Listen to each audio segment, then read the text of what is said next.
President Donald Trump plans to put pressure on schools to reopen for in-person instruction in the fall, a decision that some of the biggest teacher and parent groups say isn't the president's call to make. On Tuesday, 6 groups representing educators and parents, including the 2 largest teachers' unions and the National Parent-Teacher Association, issued a joint statement criticizing Trump's push to reopen.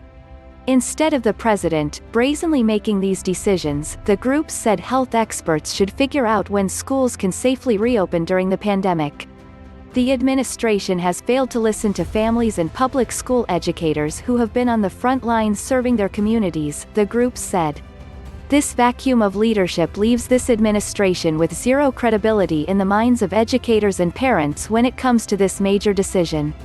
Trump, during a Tuesday forum at the White House, said the administration was going to pressure governors and other officials to open the schools in a very important move for the country and the well-being of students and parents. The administration will be putting on a lot of pressure, he said.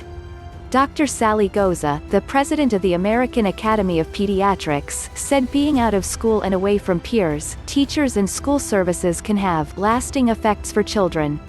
In school, students learn social and emotional skills and receive meals and mental health support, while adults identify learning deficits, physical and substance abuse problems and depression. All are critical reasons to reopen schools for in-person learning in a safe way come fall. Safely reopening schools will require new investments, and Goza urged the administration to ensure that schools have the necessary resources so funding does not stand in the way of safety. With what we know, Health and Human Services Secretary Alex Azar said, schools could reopen safely, while Education Secretary Betsy DeVos said it isn't a question of if schools reopen but how. Educators and parents should be central to figuring out the how, according to the statement signed by the National Education Association, the National PTA, the American Federation of Teachers, the Council of Administrators of Special Education, the National Association of Secondary School Principals and the National Association of State Directors of Special Education. Azar pointed to social distancing, face coverings and good personal hygiene as ways to keep kids safe. The U.S. Centers for Disease Control and Prevention (CDC) is expected to issue new guidelines for schools next week, Vice President Mike Pence said on Tuesday.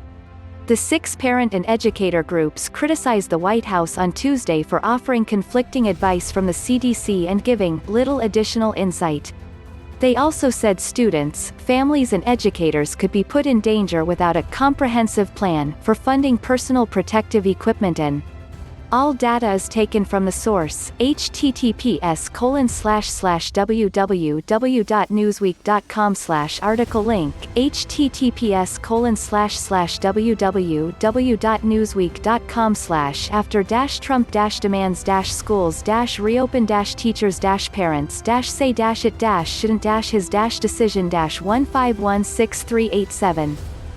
#said #technews #news show #news #American news #us news #USanews